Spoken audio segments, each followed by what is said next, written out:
Hello friends, my name is Vikas. तो दोस्तों, आज की वीडियो में हम कुछ बहुत इंपॉर्टेंट करंट अफेयर्स डिस्कस करेंगे फर्स्ट वीक ऑफ दिसंबर के। ये वीडियो आपके लिए काफ़ी हेल्पफुल रहेगी, तो एंड तक ज़रूर देखिएगा। तो आइए फ्रेंड्स, अपना सेशन स्टार्ट करते हैं, लेकिन उससे पहले आप सभी के लिए कुछ important information. So students, we have an app by the name Careers Cloud which you can go and download using the Play Store, and it is available only for the Android users as of now. Once you have downloaded and opened the app, you will see a page such as the second screen here. Then you just need to log in with your Google ID, or you can say with your Gmail ID on this application, and once you have logged in, you are ready to use the particular application. As you can see, you will be seeing here my course, all courses, crack current affairs. Just click on any of those and you will be directed to a second page. Here now, what are the features or why we recommend you to use the app? Because on the app we provide you daily current affairs both in English as well as in Hindi. Both Hindi and English current affairs are provided you daily along with the quiz sessions.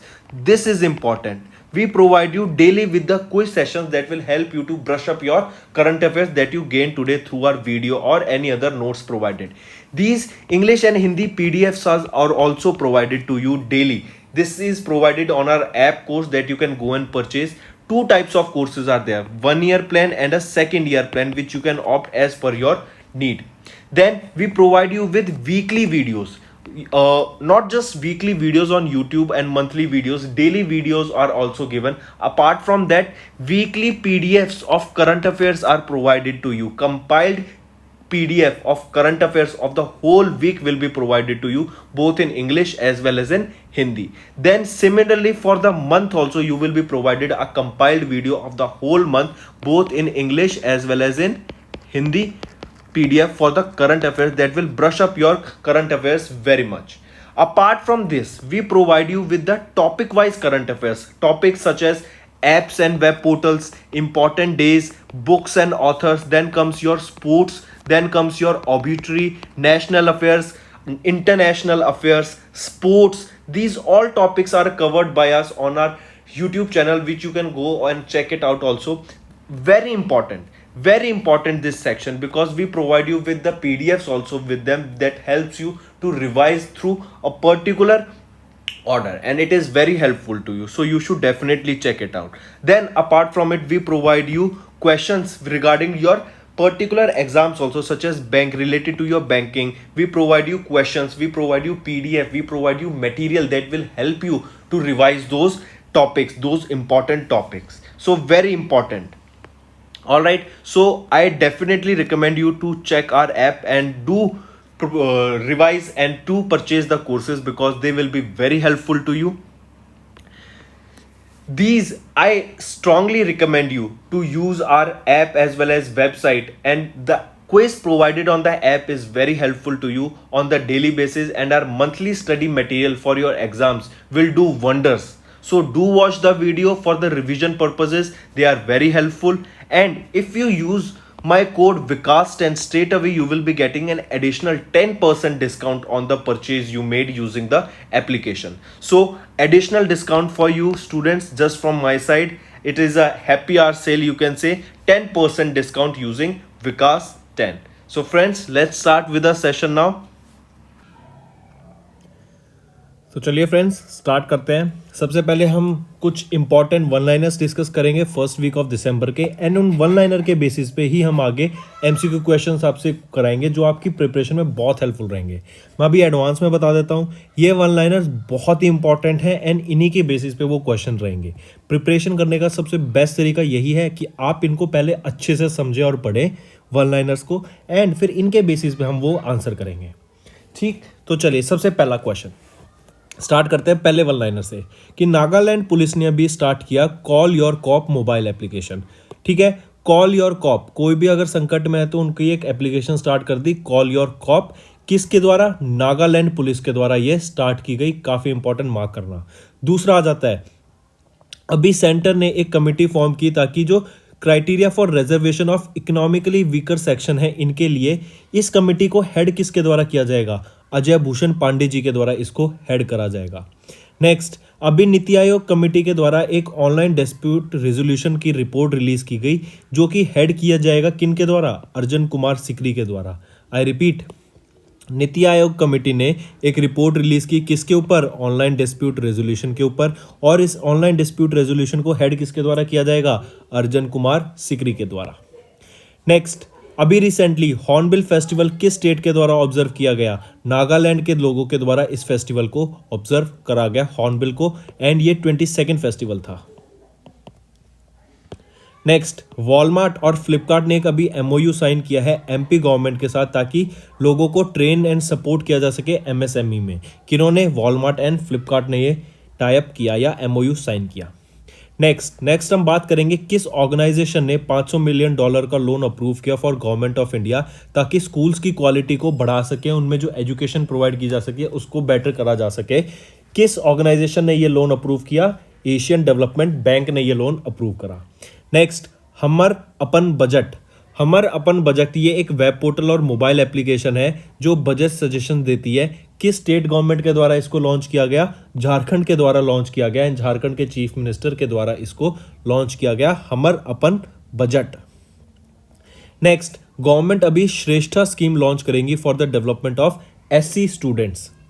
Earth station of Doordarshan केंद्र को inaugurate किया गया गोरखपुर, उत्तर प्रदेश में। Smart cities mission के implementation की timeline को extend कर दिया गया है जून 2023 तक। नेक्स्ट आ जाता है, प्रधानमंत्री नरेंद्र मोदी ने इनॉग्रेट किया मल्टीपल प्रोजेक्ट्स, कहां पर? देहरादून गुजरात में और देहरादून उत्तराखंड में, जिसकी लागत रहेगी कुछ लगभग 18,000 करोड़ रुपए। कहां पे? देहरादून उत्तराखंड में इनॉग्रेट किया गया, किनके द्वारा? प्रधानमंत्री नरेंद्र मोदी जी के द्वारा। नेक्स्ट आ जाता है फिर अभी रिसेंटली आईआरडीए ने एक एमओयू साइन किया टीएचडीसीआईएल के साथ, ताकि रिन्यूएबल एनर्जी प्रोजेक्ट्स में सपोर्ट दिया जा सके, रिसर्च की जा सके, कुछ अलग अलग इनिशिएटिव लाए जा सके। नेक्स्ट है फिर गुजरात अभी इंडिया का लार्जेस्ट मैन्युफैक्चरिंग हब बन गया है एज पर द रिपोर्ट ऑफ आरबीआई। अगर सर्विस सेक्टर की बात करें, सर्विस सेक्टर में कौन सी स्टेट सबसे हब बनी हुई है? वो है महाराष्ट्र। और अब गुजरात क्या बन गई है? Largest manufacturing hub. मैं सर्विस की बात कर रहा हूँ, सर्विस में महाराष्ट्र है, पहले मैन्युफैक्चरिंग में भी महाराष्ट्र था, लेकिन अब गुजरात ने टेक ओवर कर लिया है। किसमें? एनर्जी के इंडिया के लार्जेस्ट मैन्युफैक्चरिंग हब बन गया गुजरात एज पर आरबीआई के डाटा से। नेक्स्ट हम बात करें तो गवर्नमेंट एक्सपेंड कर रही है अपनी steering committee for advancing local value add and export with 3 new members, जिसको हेड किया जाएगा पवन गोयनका जी के द्वारा। और लास्ट आ जाता है जो कि काफ़ी इंपॉर्टेंट आपको याद रखना है कि 16वीं बर्ड सेंचुरी तमिलनाडु की कौन सी है?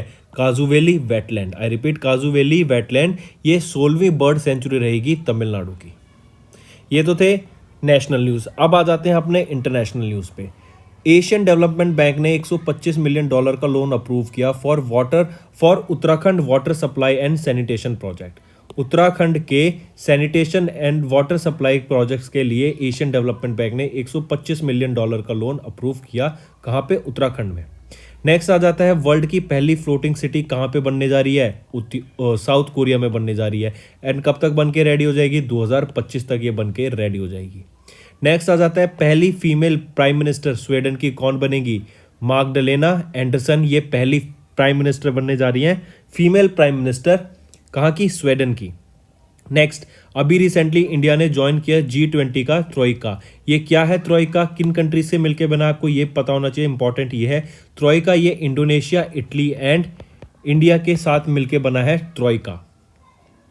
नेक्स्ट, और अगर मैं आपसे पूछूं अभी प्रेसिडेंसी 1 दिसंबर 2021 को G20 की किसने ले ली है? वो ले ली है इंडोनेशिया ने। इंडोनेशिया के पास अभी एज ऑफ नाउ प्रेसिडेंसी है G20 की। नेक्स्ट, EIU के world wide cost of living index के हिसाब से जो सबसे महंगी सिटी है वर्ल्ड की, वो कौन है? Tel Aviv. ये टेल अवीव कहाँ की सिटी है? इजराइल की सिटी है, और ये वर्ल्ड की सबसे ज़्यादा महंगी सिटी बन गई है। नेक्स्ट हम बात करेंगे वर्ल्ड कोऑपरेटिव मॉनिटर रिपोर्ट की 2021 की। इसमें इफ्को के द्वारा रैंक टॉप किया गया in the top 300 cooperatives in the world. तो इफ्को ने टॉप किया in the world cooperative monitor report 2021 में। नेक्स्ट अगर हम बात करें clean energy and climate partnership की, तो इंडिया एंड यूरोपियन यूनियन ने एक टाई अप किया है for clean energy and climate partnership. अभी वर्ल्ड बैंक ने अप्रूव किया $135 मिलियन का loan to improve efficiency, reliability and electric supply. कहाँ पर? वेस्ट बंगाल में। स्टेट याद रखना, वेस्ट बंगाल में वर्ल्ड बैंक ने अप्रूव किया $135 मिलियन का लोन। नेक्स्ट फिर एडीबी एशियन डेवलपमेंट बैंक ने 15 करोड़ रुपए दिए from JFPR to improve urban primary health care in India. Next आ जाता है ईएम एस जयशंकर ने एड्रेस किया 5th edition of Indian Ocean conference जो कि हुई थी आबू धाबी में। नेक्स्ट है फिर अदामा बारो, इनको सेकंड टर्म का प्रेसिडेंट बना दिया गया है। कहाँ का? गैम्बिया का, अदामा बारो जी को। ये तो थे फिर आपके। अब चलते हैं हम अपने इंपॉर्टेंट अपॉइंटमेंट्स की तरफ। अपॉइंटमेंट्स की बात करें तो आरबीआई ने सुपरसीड किया रिलायंस कैपिटल बोर्ड को और इनको किनको अपॉइंट कर दिया? उनका एडमिनिस्ट्रेटर नागेश्वर राव जी को उनका एडमिनिस्ट्रेटर अपॉइंट कर दिया गया है। मनोज कुमार मागो, इनको अपॉइंट कर दिया गया as the commandant of National Defence College. काफ़ी इंपॉर्टेंट, इसको मार्क करने चलना। किनको कमांडेंट अपॉइंट कर दिया है नेशनल डिफेंस कॉलेज का? मनोज कुमार मगो जी का। स्मृति मंधाना, इनको अपॉइंट किया गया as the brand ambassador of GUVI. ये एक आईआईटीएम का इंक्यूबेटेड स्टार्टअप है। इनका ब्रांड एम्बेसडर किनको बनाया गया है? स्मृति मंधाना जी को। गीता गोपीनाथ, काफी इंपॉर्टेंट क्वेश्चन, इनको अपॉइंट किया गया है as the new first deputy managing director of IMF. काफी इंपॉर्टेंट, इसको मार्क कीजिएगा। पहली deputy managing director International Monetary Fund की कौन बनी? Gita Gopinath. Indian American origin है और ये। नेक्स्ट हम बात करते हैं संजय दत्त ने अभी ब्रांड एम्बेसडर बने हैं 50th year celebration of Arunachal Pradesh के। तो उनको अपना सिल्वर जुबली मनाने के लिए अरुणाचल प्रदेश में 50 साल हो गए थे, इसलिए उन्होंने अभी इस समारोह के लिए किनको अपना ब्रांड एम्बेसडर बनाया? संजय दत्त को। नेक्स्ट हम यूनेस्को के गुडविल एम्बेसडर की बात करेंगे for cultural and creative industries. किनको यूनेस्को का गुडविल एम्बेसडर बनाया गया अभी एज ऑफ नाउ रिसेंटली? वो है नाओमी कवासे। ये नाम याद रखना, काफ़ी इंपॉर्टेंट है, यूनेस्को का गुडविल एम्बेसडर। नेक्स्ट हम बात करेंगे संबित पात्रा जी की। इनको नया चेयरमैन बना दिया गया है इंडिया टूरिज्म डेवलपमेंट कॉरपोरेशन का, ये भी याद रखना। रविंद्र जडेजा, इनको ब्रांड एम्बेसडर अपॉइंट किया गया है किनारा कैपिटल का, ये भी याद रखना। नेक्स्ट अलका उपाध्याय, इनको अपॉइंट किया गया chairperson of national highway authority of India. काफ़ी इंपॉर्टेंट, अलका उपाध्याय, इनको क्या अपॉइंट किया गया है? चेयरपर्सन कहाँ का? National highway authority of India का। फिर आ जाता है संजय बंदोपाध्याय, इनको चेयरमैन अपॉइंट किया गया of Inland Waterways Authority of India. Sanjay Bandyopadhyay. अगर मैं नेशनल वाटरवेज की बात करता हूँ, जो नेशनल वाटरवेज 1 है, ये किस रिवर पे है आपका? ये गंगा रिवर पे है। कहाँ से कहाँ तक? इलाहाबाद से हल्दिया तक है ये आपका। फिर आ जाता है नेशनल वाटरवे 2, ये किस रिवर पे है? ये ब्रह्मपुत्रा रिवर पे आपका नेशनल वाटरवे 2। और Inland Waterways Authority of India के जो नए चेयरमैन बने हैं वो है Sanjay Bandyopadhyay. Moving to some awards, important awards. International Press Institute India award for excellence in journalism 2021 किनको दिया गया? एनडीटीवी एंड द वीक को मिला। काफ़ी important, international Press institute award किस लिए? फॉर एक्सीलेंस इन जर्नलिज्म 2021 के लिए एनडीटीवी और द वीक को इससे सम्मानित करा गया है। नेक्स्ट हम बात करेंगे वर्ड ऑफ द ईयर 2021 की। वैक्सीन को वर्ड ऑफ द ईयर बताया गया है 2021 का मैरियम वेबस्टर के द्वारा। और अगर मैं बोल दूं, लिखा जाए कि वैक, तो इसको ऑक्सफोर्ड डिक्शनरी के द्वारा vaccine word of the year घोषित किया गया है। इन दोनों का मीनिंग क्या रहेगा? सेम। नेक्स्ट आ जाता है बिहार ने अभी गोल्ड मेडल जीता at 40th edition of India International Trade Fair 2021 में बिहार ने जीता। वी प्रवीण राव, ये 7th doctor MS Swaminathan award के रेसिपिडेंट बन गए हैं फॉर 2017-19। काफ़ी इंपॉर्टेंट, याद रखना, ठीक है। V Praveen Rao 7th doctor MS Swaminathan के अवार्ड के ये विजेता बन गए हैं। नेक्स्ट आ जाता है प्रेसिडेंट्स कलर अवार्ड। किस स्टेट पुलिस को प्रेसिडेंट कलर अवार्ड से सम्मानित किया गया? हिमाचल प्रदेश की पुलिस को प्रेसिडेंट कलर अवार्ड से सम्मानित करा गया। फिर आ जाता है कि best airport India and Central Asia किस एयरपोर्ट को घोषित करा गया? बाय स्काई ट्रैक्स। तो दिल्ली के एयरपोर्ट IGI एयरपोर्ट को, इंदिरा गांधी इंटरनेशनल एयरपोर्ट को दिल्ली के best airport in India and Central Asia घोषित किया गया बाय स्काई ट्रैक्स। Women of the year award at World Athletics award 2021 किनको मिला? अंजू बॉबी जॉर्ज जी को मिला आपका women of the year award. और अंजू बॉबी जॉर्ज ये किस स्पोर्ट के इवेंट से रिलेट करती हैं? ये लॉन्ग जंप के लिए से बिलोंग करती हैं। नेक्स्ट आ जाता है कि किस स्टेट ने असम वैभव अवार्ड दिया रतन टाटा जी को? तो रतन टाटा जी को असम वैभव अवार्ड से सम्मानित किया गया असम गवर्नमेंट के द्वारा। नेक्स्ट आ जाता है कि अभी दिल्ली के निजामुद्दीन रिवाइवल प्रोजेक्ट को यूनेस्को के कितने अवार्ड से सम्मानित किया गया? तो यूनेस्को के 2 UNESCO Asia Pacific award for cultural heritage conservation award से सम्मानित करा गया। नेक्स्ट आ जाता है mathematician Nikhil Srivastava, Adam Marcus and Daniel Spielman, इनको सेलेक्ट किया गया for inaugurals AMS Ciprian Foias award. AMS का सिप्रियन फॉयस अवार्ड किनको सेलेक्ट किया गया इसके लिए? Nikhil Srivastava, Adam Marcus and Daniel Spielman. फिर नेक्स्ट आ जाता है वो कौन सा स्मॉल फाइनेंस बैंक है जिनको ऑनरेबल मेंशन मिला for the best bank for women entrepreneurs at 4th global SME finance award 2021 के लिए? तो वो कौन सा स्मॉल फाइनेंस बैंक है? ESF small finance bank. Next आ जाता है वो कौन से ज्ञानपीठ अवार्ड विनर 2 रहेंगे 56th और 57th? तो 56th हैं नीलमणि फूकन जूनियर जी एंड 57th आते हैं दामोदर मौजो जी, आपके ज्ञानपीठ अवार्ड के विजेता रहेंगे। ऑलराइट, नेक्स्ट हम कुछ क्वेश्चन वन लाइनर डिफेंस से रिलेटेड बात करेंगे। अभी एक बायलेटरल एक्सरसाइज हुई थी कैरेट, जो बांग्लादेश एंड यूएसए के बीच में कंडक्ट करी जाती है। यूकेरियन जो कि मालदीव में हुई थी, किनके कंडक्ट की जाती है? किनके बीच? इंडिया एंड मालदीव के बीच में। फिर आपको याद रखना है संध्याक ये एक वन ऑफ द 4 शिप्स थे जो कि अभी रिसेंटली लॉन्च किए गए थे कोलकाता में फॉर इंडियन नेवी। संध्याक याद रखिए वेसल है, इंडियन वेसल, इंडियन सर्वे वेसल रहेगा ये। नेक्स्ट फिर स्पोर्ट्स से रिलेटेड बात करें तो बैडमिंटन वर्ल्ड फेडरेशन के द्वारा जो male player of the year आए हैं वो है विक्टर एक्सेल्सन एंड जो female player of the year है वो है टाइजू यिंग।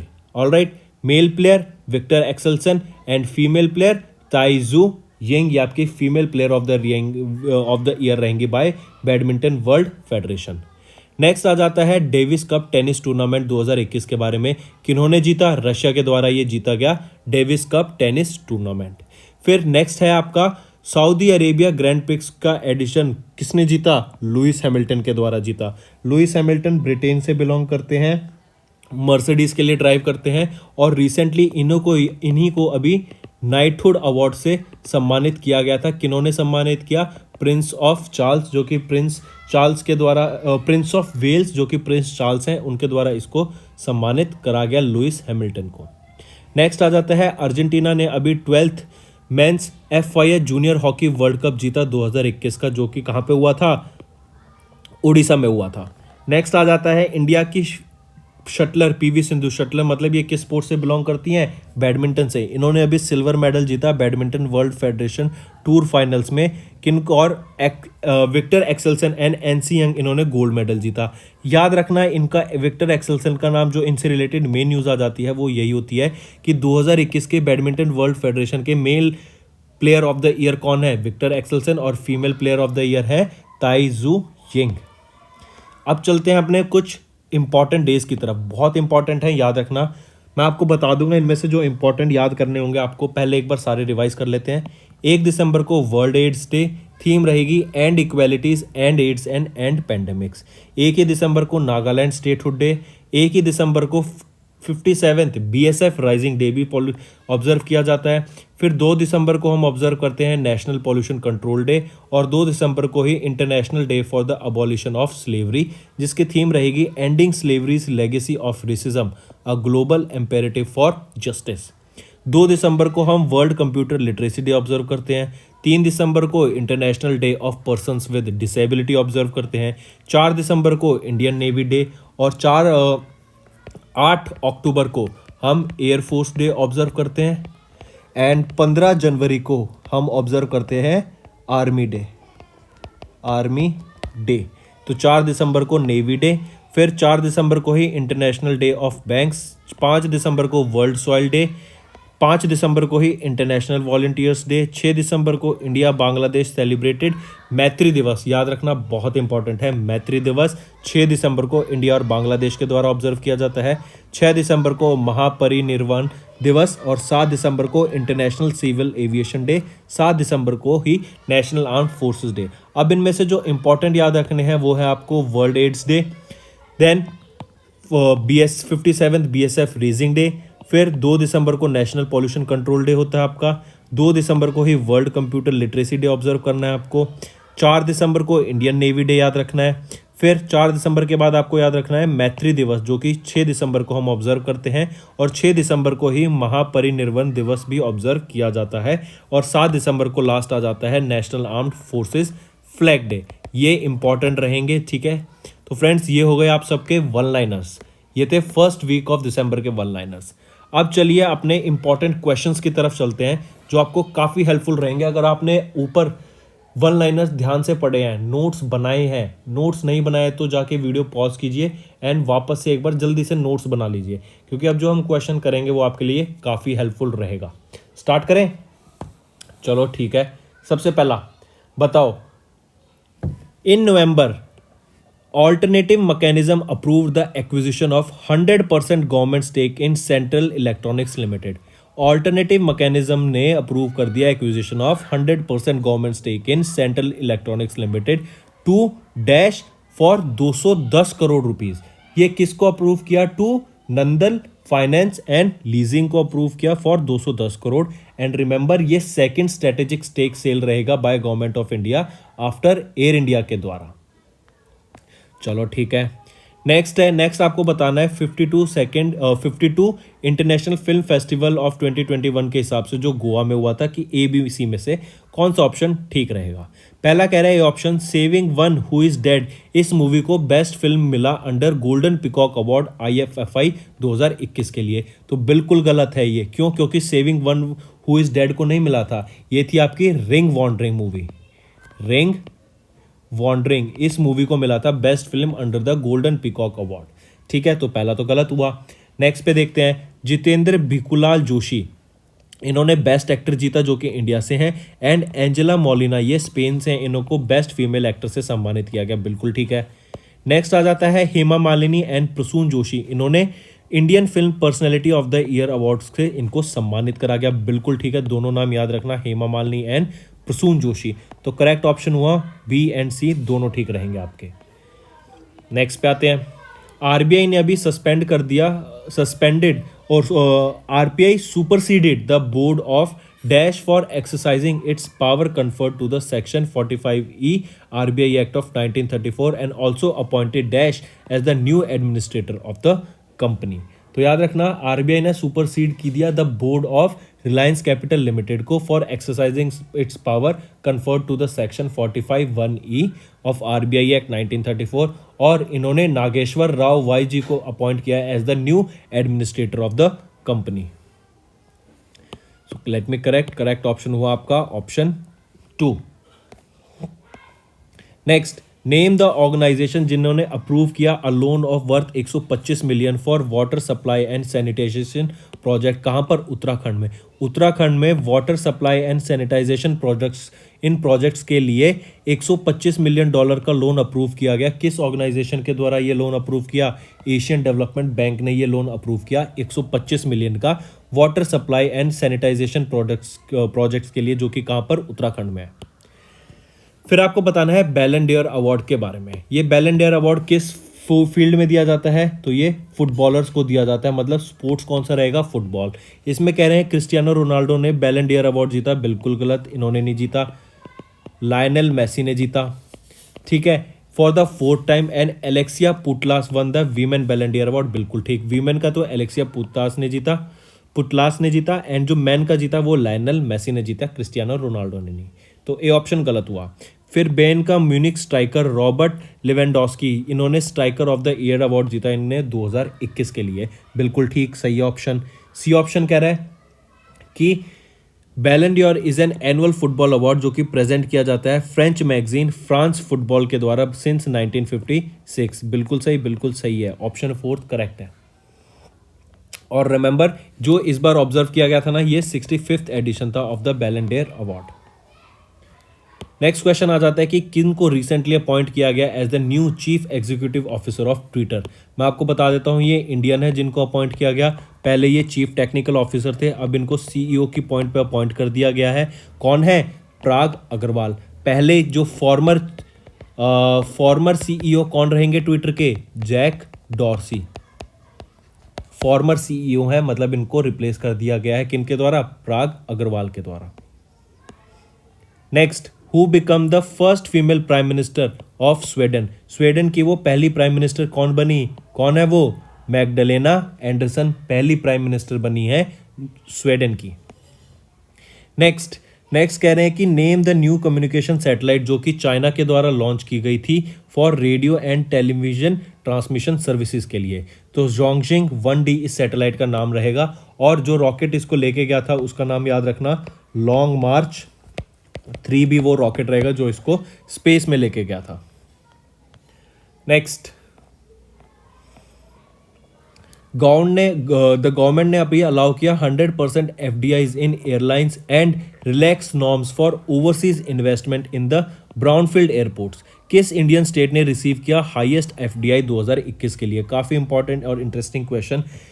हाईएस्ट FDI किस स्टेट को मिला? कुछ around I guess 48% total FDI का इस स्टेट के पास आया था। कौन सी स्टेट रहेगी वो? कर्नाटका रहेगी। एंड तो कर्नाटका के पास क्या है? Receive the highest FDI। फिर कर्नाटका के बाद आ जाता है महाराष्ट्र, इन्होंने 23%, और दिल्ली में आया फिर 11% FDI। तो हाईएस्ट FDI कर्नाटका के पास 48% कुछ। नेक्स्ट, अभी recently ministry of commerce and industry ने अप्रूव किया for the continuation of the scheme for investment promotion, जिसको SIP कहते हैं। कितने साल के लिए? 5 साल के लिए इसको अप्रूव दिया गया ministry of commerce and industry के द्वारा। इंपॉर्टेंट याद रखना। और इसमें इसकी इम्प्लीमेंटेशन एजेंसी अगर आपसे पूछी जाए कौन सी रहेगी? इम्प्लीमेंटेशन एजेंसी आपकी DPIIT। DPIIT क्या होता है? Department for promotion of industry and internal trade. ये यहाँ की इम्प्लीमेंटेशन एजेंसी रहेगी। नेक्स्ट आपको बताना है EVS economic weaker section and the committee that was set up to review its annual income criteria. इसके बेसिस पे कि कौन सा ऑप्शन ABC में से करेक्ट रहेगा। पहला कह रहा है ministry of law and justice form की गई। इन्होंने the ministry of law and justice ने 5 मेंबर की कमेटी फॉर्म की to review annual income criteria for EVS reservation. इन्होंने एक तो 5 मेंबर की नहीं 3 मेंबर की थी, और ministry of law and justice ने नहीं किया था, वो ministry of social justice and empowerment के द्वारा ये 3 मेंबर की कमेटी फॉर्म की गई। तो ऑप्शन ए तो गलत हो गया। सेकंड कह रहा है कि creamy layer concept was introduced from the Kesavananda Bharati case. नहीं, केशव नंदा भारती केस नहीं था, इंदिरा साहनी केस के द्वारा ये क्रीमी लेयर का कंसेप्ट इंट्रोड्यूस कराया गया था। ठीक है, इंदिरा साहनी जजमेंट के द्वारा जो 1992 में आई थी उसके द्वारा ये क्रीमी लेयर इस्टेब्लिश किया गया था। तो ये भी गलत हो गया। तीसरा कह रहा है कि 10% reservations for EWS quota introduce किया गया था under 103 third constitution amendment of 2019। बिल्कुल ठीक, ये इंपॉर्टेंट याद रखना कि ये 103रा कॉन्स्टिट्यूशन अमेंडमेंट एक्ट था जिसमें 10% EVS कोटा की रिजर्वेशन की बात की गई जो 2019 में आया था। तो करेक्ट ऑप्शन हो गया ऑप्शन C। नेक्स्ट कह रहा है कि किस बैंक के द्वारा लॉन्च किया गया पहला stand alone metal debit card जिसको फर्स्ट प्राइवेट इनफाइनाइट बोला गया। देखो, पहला प्राइवेट इनफाइनाइट बोला गया किसको? इंडिया का पहला मेटल डेबिट कार्ड याद रखना किस बैंक के द्वारा लॉन्च किया गया? IDFC फर्स्ट बैंक के द्वारा ये इंडिया का पहला stand alone metal debit card जिसको फर्स्ट प्राइवेट इनफाइनाइट बोला गया लॉन्च किया गया है। चलो नेक्स्ट पे।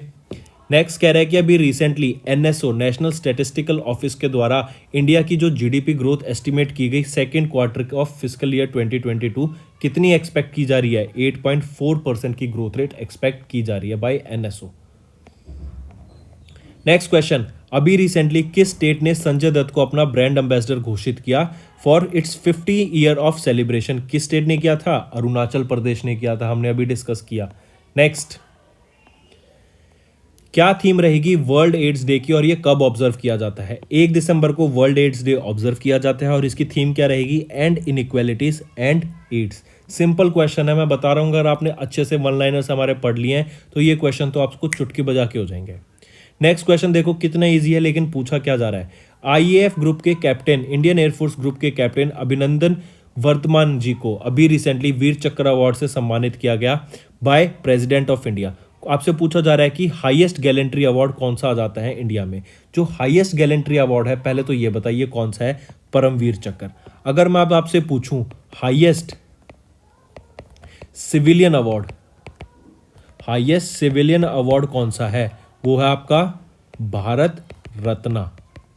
और मैं अगर अब आपसे पूछूं हाईएस्ट पद्मा अवार्ड, पद्माश्री, पद्मा विभूषण, इनमें से कौन सा अवार्ड हाईएस्ट होता है, तो वो होता है पद्मा विभूषण। पद्मा विभूषण आपका हाईएस्ट अवार्ड होता है in of all these Padma award. Padmashri, Padma Bhushan और पद्मा विभूषण में से Padma Vibhushan highest civilian award आपका भारत रत्न, एंड आपका हाईएस्ट गैलेंट्री अवार्ड हो जाता है परमवीर चक्र। नेक्स्ट, किस कंट्री ने recently become the world's newest republic? कौन सी कंट्री भी वर्ल्ड की नई रिपब्लिक बनी है, वो है आपकी बारबाडोस। ये पहले 343 ईयर से यूनाइटेड किंगडम या ब्रिटिशर्स के अंडर से राज में थी, जैसे इंडिया राज में था, वो इंडिया कंट्रोल में था किनके, अंग्रेजों के, वैसे ही बारबाडोस था। अब इनको खुद का अपना कंट्री बना लिया इन्होंने। इससे पूछा जाएगा क्वेश्चन, ये तो हो गया कि कौन सा कंट्री। अगर मैं आपसे पूछ लूँ वहाँ की पहली प्रेसिडेंट कौन बने हैं, उनका नाम बताओ, वो है डेम सैंड्रा पुरेला। डेम सैंड्रा पुरेला आपके वहाँ के प्रेसिडेंट बने हैं, first president of newest Republic, जिसका नाम रहेगा बारबाडोस। नेक्स्ट क्वेश्चन, किस कंट्री ने प्रेसिडेंसी शिप चेंज किया है फ्रॉम डैश टू इटली? कौन सी? Indonesia to Italy. मतलब अब प्रेसिडेंसी किसके पास है? पहले तो थी इटली के पास 1 साल से, अब प्रेसिडेंसी ट्रांसफर करके किसके पास हो गई है G20 की? इंडोनेशिया के पास। फिर नेक्स्ट पार्ट में पूछ रहे क्वेश्चन के कि डैश एंटर्ड इनटू ट्राइका, मतलब India will host G20 presidency from dash to dash, जो अभी एंटर किया है ट्राइका के। इंडिया जो प्रेसिडेंसी होल्ड करेगा 2022 की 2023 तक। फिर ट्राइका की बात करें, हम ऊपर डिस्कस कर चुके हैं, ट्राइका में कौन कौन सी कंट्रीज आ जाती हैं? इंडिया, इंडोनेशिया और इटली, इन तीनों के बीच में आपका ट्राइका होता है। ये काफ़ी इंपॉर्टेंट, याद रखने के लिए ज़रूरी है, ये क्वेश्चन पूछा जाएगा आपसे, ठीक है। अगर मैं आपसे पूछूं टाइम पीरियड, जैसे ये तो हो गया इसका, लेकिन अगर टाइम पीरियड पूछा जाए, यहाँ पे आप कंफ्यूज हो रहे होंगे, इटली के पास जो प्रेसिडेंसी थी वो थी दिसंबर 2020 से 2021 तक। फिर अब इंडोनेशिया के पास है दिसंबर 2021 से लेके दिसंबर 2022 तक। फिर इंडिया प्रेसिडेंसी होल्ड करेगा दिसंबर 2022 से लेके दिसंबर 2023 तक, ठीक है। ये चीज आपसे पूछी गई है ऊपर क्वेश्चन में कि क्या टाइम पीरियड रहेगा। दिसंबर 2022 से 2023 तक की प्रेसिडेंसी इंडिया होस्ट करेगा। अभी कौन सी चल रही है करंटली? इंडोनेशिया, और पास में थी इटली के पास, किसकी? G20 की। नेक्स्ट क्वेश्चन कर रहा है according to 10th annual world cooperative monitor report, मतलब वर्ल्ड कॉर्पोरेटिव मॉनिटर रिपोर्ट के हिसाब से किस कंपनी ने रैंक किया है number 1 cooperative among the top 300 cooperatives? किसने टॉप किया? याद आ रहा है? इफ्को ने। इफ्को क्या है? Indian farmers fertilisers cooperative limited, इन्होंने टॉप किया है among the top 300 cooperatives in the world according to 10th edition of, ये 10वां एडिशन रहेगा वर्ल्ड कॉर्पोरेटिव मॉनिटर रिपोर्ट का। नेक्स्ट क्वेश्चन ये कह रहा है आपको 11th edition of world migration report के हिसाब से बताना है कौन सा ऑप्शन इनमें से ठीक है। पहला option, global international migration increase कर चुका है 84 million globally in 1972 to 81 million in 2020, बिल्कुल ठीक डाटा कह रहा है। माइग्रेशन बढ़ गया एक दूसरी कंट्री में, इंडियंस अब ये अपने यहाँ से दूसरी कंट्रियों में भागने का एक ट्रेंड तो आप देख ही रहे हैं। नेक्स्ट है इंडिया का largest emigration population in the world. India का कह रहा है कि इंडिया के पास सबसे ज़्यादा लार्जेस्ट एमिग्रेशन है, मतलब इंडियंस सबसे ज़्यादा अपनी कंट्री छोड़ के दूसरी कंट्री जाते हैं। And also the largest recipient of remittances totalling of 83 billion $। Remittances होते हैं कि आप दूसरी कंट्री में जाके कमाते हैं एंड फिर वहाँ से पैसा आप अपनी कंट्री में भेजते हैं, तो वो टोटल कितना है? 83 बिलियन $। का। Next, international organisation for migration IOM of the United Nation, इन्होंने लॉन्च किया 11th edition of the world migration report 2022 की। क्या ये ऑप्शन ठीक है? तो इसमें तीनों option all ABC are correct here. Next next हम बात करेंगे अकॉर्डिंग टू एक रिपोर्ट जिसका नाम है state finances a study of budgets of 21-22। ये आरबीआई के द्वारा रिपोर्ट रिलीज की गई थी। इसमें बोला जा रहा है कि जो डेट टू जीडीपी रेशियो है ना ऑफ स्टेट्स का, ये एक्सपेक्टेड है कितना रहने का, ये एक्सपेक्टेड है to remain at 31% by end March of 2022 which is higher than the target of 20% जो कि अचीव करने की बात की गई बाय फिस्कल ईयर 2023। नेक्स्ट कह रहे हैं कि किस मिनिस्ट्री ने एक एमओयू साइन किया पेटीएम के साथ ताकि 6000 इंडिविजुअल्स को ट्रेन किया जा सके 3 साल के लिए इन अ फिनटेक कंपनी। तो किन्होंने टाइप किया, किस मिनिस्ट्री ने? स्किल्स की बात की गई तो ministry of skill development and entrepreneurship की बात की जा रही है इस मिनिस्ट्री की। नेक्स्ट कह रहा है कि किस बैंक ने लॉन्च किया एक सेविंग बैंक प्रोडक्ट जिसको बोला गया महिला मित्रा प्लस। ये है to provide financial planning and investment procedures for women. इनको इन्वेस्टमेंट के बारे में, फाइनेंशियल डिसीजन के बारे में बताने के लिए किस बैंक ने एक सेविंग बैंक प्रोडक्ट खोला? महिला मित्रा प्लस। ये रहेगा आपका federal bank.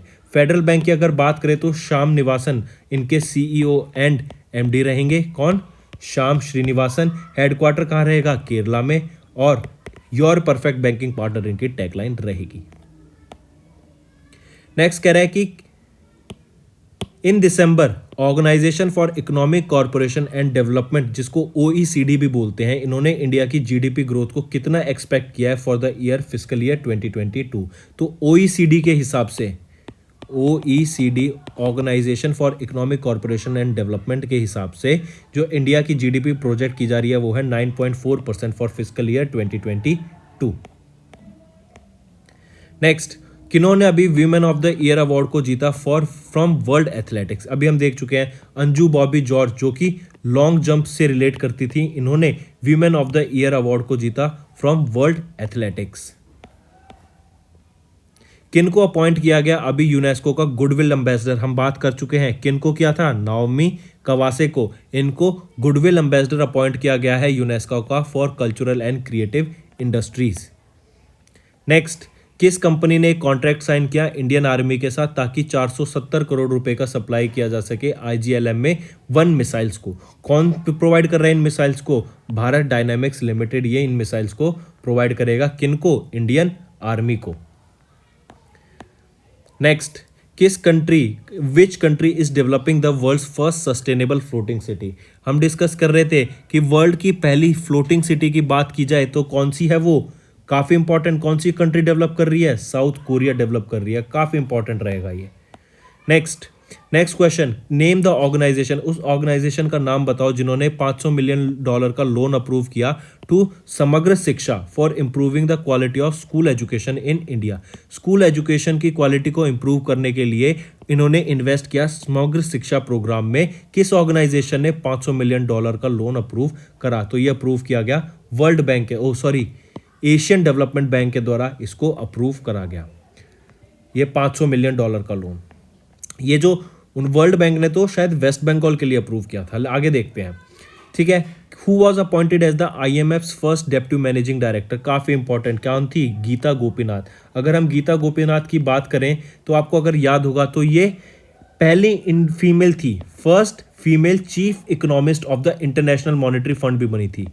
First chief economist of international Monetary fund भी बनी थी गीता गोपीनाथ, और इनको अभी प्रमोशन मिल गया है। अब ये इंटरनेशनल मॉनेटरी फंड की पहली डेप्टी मैनेजिंग डायरेक्टर बन गई हैं।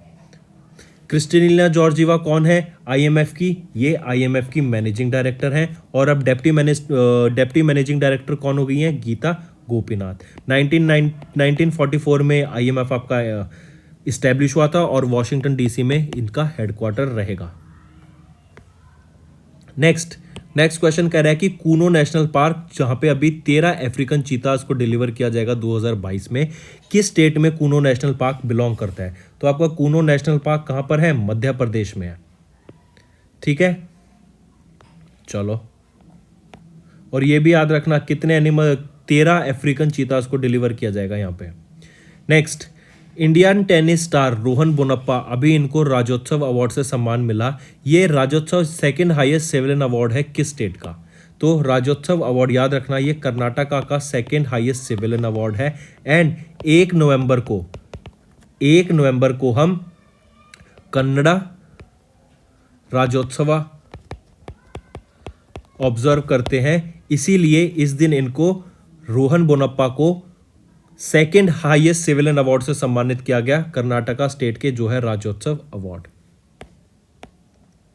नेक्स्ट हम बात करेंगे name the India's first indigenous server. India के वो पहले इंडिजीनियस सर्वर का नाम बताओ जो कि लॉन्च किया गया ministry of electronics and information technology के राजीव चंद्रशेखर के द्वारा, जो कि डेवलप किया गया है सीडीएसी के द्वारा। सीडीएसी की क्या आपको फुल फॉर्म पता है? सीडीएसी की फुल फॉर्म होती है centre for development of advance computing, ठीक है, under national super computing mission. तो इस इंडिजीनियस सर्वर का नाम क्या रहेगा? यह है रुद्रा। नेक्स्ट कह रहे हैं कि अभी recently prime minister Narendra Modi ने 11 प्रोजेक्ट्स को लॉन्च किया, including the foundation stone of dash economic corridor, जो कि एशिया का largest wild life elevated corridor रहेगा। तो देखो अभी हमने बात की थी ना कि पीएम मोदी ने अभी 18,000 करोड़ रुपए खर्च किए हैं देहरादून की डेवलपमेंट के लिए। तो और ये जो कॉरिडोर की बात की जा रही है, इकोनॉमिक कॉरिडोर प्रोजेक्ट, ये क्या है? दिल्ली और देहरादून के बीच में ये इकोनॉमिक कॉरिडोर प्रोजेक्ट बनने की बात की है, जिसमें से दिल्ली से आप देहरादून कुछ लगभग 2 से 2.5 घंटे में आप दिल्ली से देहरादून पहुंच जाएंगे इस एक्सप्रेस वे के हिसाब से और इस कॉरिडोर का रूट लेके।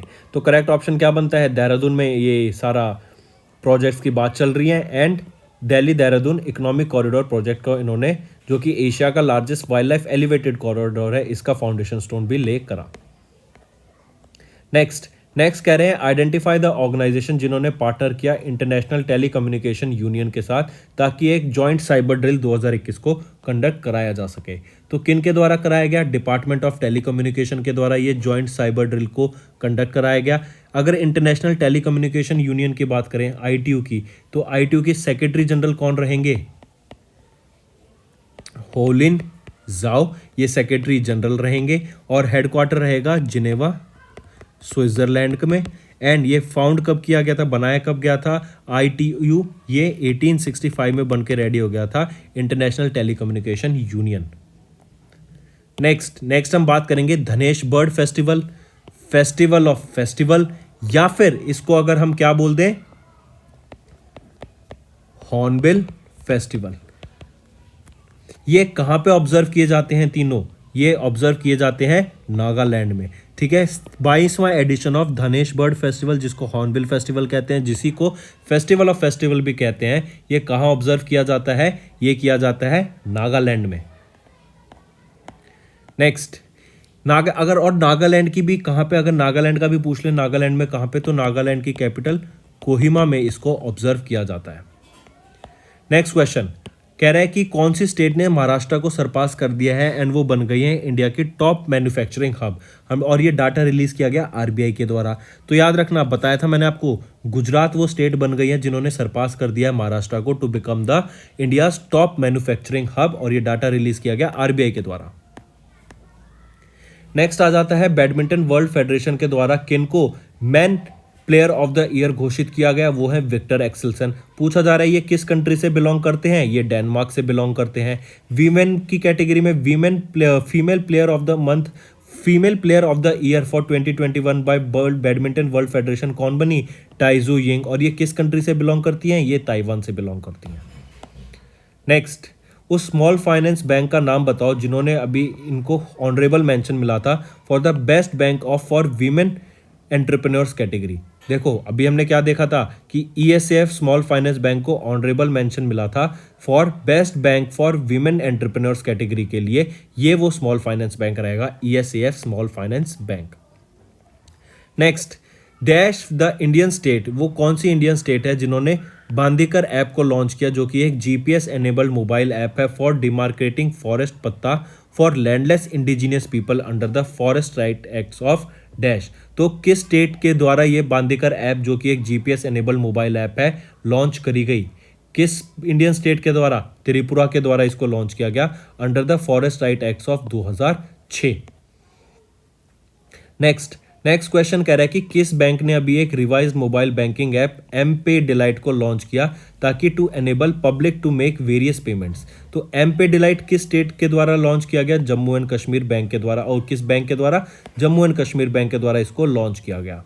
नेक्स्ट क्वेश्चन आता है कि किन्होंने प्रेसिडेंशियल इलेक्शन जीता गाम्बिया का फॉर द सेकंड टर्म? दूसरी बार प्रेसिडेंशियल इलेक्शन जीतने वाले कौन बने हैं गाम्बिया के? वो हैं अदमा बरो जी। नेक्स्ट क्वेश्चन, अभी किन को अपॉइंट किया गया है नया चेयरपर्सन ऑफ नाही? National highway authority of India की नई चेयरपर्सन किन को बनाया गया है? अलका उपाध्याय जी को। नेक्स्ट, वो पहला सर्वे वेसल कौन सा प्रोजेक्ट है जो कि इंडियन नेवी के लिए है? बनाया गया है garden reach ship builders and engineers limited के लिए, और जिसको डिलीवर किया जाएगा वेस्ट बंगाल में। क्या नाम याद रखने को मैंने आपको बोला था? क्या था वो? साध्यक। ये वो फर्स्ट सर्वे वेसल प्रोजेक्ट है। नेक्स्ट हम बात करेंगे एक रिपोर्ट की जो कि है reckoning with the US role in global ocean plastic waste. इस हिसाब से, इस रिपोर्ट के हिसाब से वो कौन सी कंट्री है जो सबसे ज़्यादा प्लास्टिक पोल्यूशन क्रिएट करती है? वो आपकी United states of America. Simple and easy, सबसे ज़्यादा पोल्यूशन, प्लास्टिक पोल्यूशन फैलाने वाली कंट्री कौन है? United states of America. Next, simple पहले बताओ, CSIR DRDO इनका हेडक्वार्टर कहाँ होता है? दिल्ली में। तो अब ये पूछ रहा है council of scientific and industrial research CSIR Indian institute of petroleum, इसका हेडक्वार्टर कहाँ पे लोकेटेड है? CSIR IIP का। इसका हेडक्वार्टर किधर लोकेटेड रहेगा? देहरादून उत्तर प्रदेश में। ठीक है, देहरादून उत्तर प्रदेश में आपका हेडक्वार्टर रहेगा किसका? CSIR IIP का। नेक्स्ट क्वेश्चन, अभी रिसेंटली मिनिस्ट्री ऑफ MSME ने नियरली 25,000 MSME रजिस्टर किए for PM Narendra Modi MSME certification scheme zero defect zero effect. Who is the union minister of MSME? MSME के यूनियन मिनिस्टर का नाम पूछा, कितनी सिंपल क्वेश्चन। कौन है? नारायण तातू राणे जी इनके मिनिस्टर रहेंगे MSME के। नेक्स्ट क्वेश्चन, आपको इनमें से पढ़ के बताना है कि कौन सा ऑप्शन ठीक है with respect to the 21st India Russia annual summit. आप सभी को पता है कि अभी पुतिन आए थे, तो उनके बेसिस पे कुछ MSMEs, कुछ MOU साइन हुए हैं, कुछ डील साइन हुए हैं। आपको बताना है कौन सा ठीक है। बताओ। पहला है during the summit both countries ministers hold their first 2+2 defence minister level dialogue in Delhi. बिल्कुल सही। सेकंड कह रहा है both nation renewed their military technical corporation agreement for another 10 years till 2031 and इन्होंने एक डील साइन की for the manufacture of AK-203 assault rifles. बिल्कुल ठीक। AK-203 असॉल्ट राइफल्स किस कंट्री के द्वारा प्रोवाइड की जाएगी इंडिया को? रशिया के द्वारा प्रोवाइड की जाएगी। तो दोनों ठीक। तीसरा कह रहा है कि इंडिया और रशिया ने 28 MOU साइन किए एंड एक टारगेट सेट किया for bilateral trade worth $300 billion bye 2025 तक। $300 बिलियन का हम ट्रेड एग्रीमेंट साइन करेंगे कि तब तक इतना हम ट्रेड हमें करना ही करना है। तो क्या ये ऑप्शन ठीक है? बिल्कुल ठीक है। तीनों ऑप्शन ABC यहाँ पे करेक्ट है। Next question, the ministry of environment forest and climate change के द्वारा डिक्लेयर किया गया काजू वैली वेटलैंड को as the 16th bird sanctuary of which state? Kaju valley wetland कहाँ पे है? तमिलनाडु का है। तमिलनाडु का काजीवैली वेटलैंड को 16th बर्ड सेंचुरी डिक्लेयर किया गया है by the ministry of environment and climate change. Next, ये कह रहा है कि centre for science and environment and किस ऑर्गेनाइजेशन के द्वारा मिलके waste wise cities best practices in municipal solid waste management, इस रिपोर्ट को रिलीज किया गया, जिसमें बताया गया कि जो सॉलिड वेस्ट मैनेजमेंट की जो बेस्ट प्रैक्टिसेस आप देख सकते हैं 28 cities in 15 states of India. तो centre for science and environment and NITI Aayog के द्वारा मिलकर इसको लॉन्च किया गया। नेक्स्ट कह रहा है कि किस मिनिस्ट्री के द्वारा श्रेष्ठ योजना and national fellowship management and grievance redressal portal launch किया गया eight doctor Ambedkar international centre new Delhi. तो ये कहाँ पे लॉन्च किया गया, किस मिनिस्ट्री के द्वारा लॉन्च किया गया, आपसे ये पूछा जा रहा है। ये ग्रीवियंस रिडर्सल पोर्टल क्या मतलब, आपकी कोई प्रॉब्लम है, आपको कहीं कंप्लेंट करनी है, आपको कोई क्वेरी डालनी है, आपको कोई इन्फॉर्मेशन चाहिए, तो वो सारा आप इसको श्रेष्ठ योजना है national fellowship management and grievance redressal, ये जो पोर्टल है इस पे जाके आप ग्रीवियंस रिडर्सल, ग्रीवियंस होती है आपकी जो प्रॉब्लम है उसको यहाँ पे जाके सॉल्व कर सकते हैं। ठीक है, आप उसके बारे में इंक्वायरी ले सकते हैं। तो ये किस मिनिस्ट्री के द्वारा लॉन्च किया गया? Ministry of social justice and empowerment के द्वारा इसको लॉन्च करा गया। नेक्स्ट क्वेश्चन पूछ रहा है कि एज पर the report of top 100 arms producing and military services companies 2020 जो कि सिप्री ने रिपोर्ट, ये रिपोर्ट का नाम है top 100 arms producing and military services companies 2020, SIPRI के द्वारा ये रिलीज की गई। इसमें बताया गया इंडिया के ऑर्डेंस फैक्ट्रीज एंड किस कंपनी ने रैंक में टॉप किया among the top 100 manufacturing companies, मतलब टॉप 100 मैन्युफैक्चरिंग कंपनीज में इनका नाम आया, जिसको टॉप किया है यूएस की लॉकहीड मार्टिन कॉर्पोरेशंस ने। तो इसमें टॉप 100 में कौन कौन सी कंपनी है? इंडिया की हॉल है, इंडिया की ऑर्डेंस फैक्ट्रीज है, और तीसरी है आपकी भारत इलेक्ट्रॉनिक्स लिमिटेड। इन तीनों कंट्रीज का नाम आया है। नेक्स्ट हम बात करेंगे किस स्मॉल फाइनेंस बैंक ने पार्टनर किया इंडिया गोल्ड के साथ ताकि वो डिजिटल गोल्ड पे लोन प्रोवाइड कर सके। आई रिपीट, डिजिटल गोल्ड अगर आपके पास है तो उस पर आपको लोन मिल सकता है। ये फैसिलिटी किस बैंक के द्वारा अभी रिसेंटली स्टार्ट की गई? ये है शिवालिक स्मॉल फाइनेंस बैंक के द्वारा ये फैसिलिटी स्टार्ट की गई। अगर इनके एमडी एंड सीईओ की बात करें तो वो है Suvir Kumar Gupta ji. Headquarter Shivalik small finance bank का रहेगा नोएडा यूपी में। नेक्स्ट, वो पहली फीमेल प्रेसिडेंट ऑफ हॉन्डुरस कौन बनी? उनका नाम बताओ। कौन बनी है पहली प्रेसिडेंट ऑफ हॉन्डुरस? वो है जियोमारा कैस्ट्रो वो पहली प्रेसिडेंट बनी है हॉन्डुरस की। नेक्स्ट क्वेश्चन, किन को अपॉइंट किया गया as the MD and CEO of Ujjivan small finance bank? Ujjivan small finance bank के नए एमडी एंड सीईओ किन को अपॉइंट किया गया और कितने टाइम पीरियड के लिए अपॉइंट किया गया? तो इतीरा डेविस को अपॉइंट किया गया और 3 साल के लिए अपॉइंट किया गया MD and CEO of small finance bank. Next कह रहे हैं कि बहुत इंपॉर्टेंट क्वेश्चन है ये, मार्क करना इसको। 2 रिकॉर्ड्स की बात की जा रही है। एक तो वो 10 विकेट लेने वाला पहले इंडियन जिन्होंने हिस्ट्री बनाई to take all 10 wickets in the test cricket in a single inning. एक सिंगल इनिंग में 10 की 10 विकेट ले ली, किन्होंने? अजाज पटेल ने। और इसके ये तो एक तो ये हो गया अजाज पटेल, इन्होंने 10 की 10 विकेट ले ली एक इनिंग में टेस्ट क्रिकेट के दौरान। अजय पटेल, एक तो चीज ये हो गई। दूसरी आपको याद रखना है रविचंद्र अश्विन, ये सेकंड इंडियन बने हैं जिन्होंने 300 विकेट ले ली एट होम फॉर इंडिया, मतलब होम ग्राउंड में इंडिया की फील्ड पे इन्होंने 300 विकेट ले ली रविचंद्र अश्विन ने। तो करेक्ट ऑप्शन कौन सा हुआ? सेकंड और Ajay Patel. Next, A good news to all our viewers. Recently, we have launched an course that is IBPS PO exam course. This is a 25-day free course to crack IBPS PO mains exams. This course duration will be from 13th of December to 14th of January. This course will help you to boost your preparation. This course could be attempted any number of times with no day limit. In this course, we'll be providing you information related to your admit card details, previous year cutoffs, notification related to such exam and many others detail. Apart from this, you can see here, we are covering the whole syllabus here like data analysis on D3, then you are getting quiz of 20 questions with such questions that you can prepare that will help you, or they are the expected questions that will be coming in the exams. So these questions are very helpful. These 20 questions you will be getting on daily basis and they will help you to boost your preparation. So go fast and subscribe to this course. So friends, this was our video. I hope you enjoyed our video. If you liked our video, do hit the like button, share the link with your friends, and if you haven't subscribed to our channel or if you are new to our channel, then do subscribe because it motivates us to bring a better content for you guys.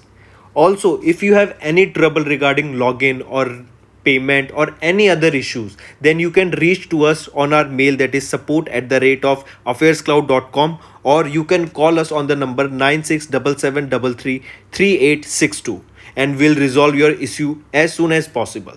Also, you should go and check our courses that are available at a very reasonable price and that will help you to boost your preparation.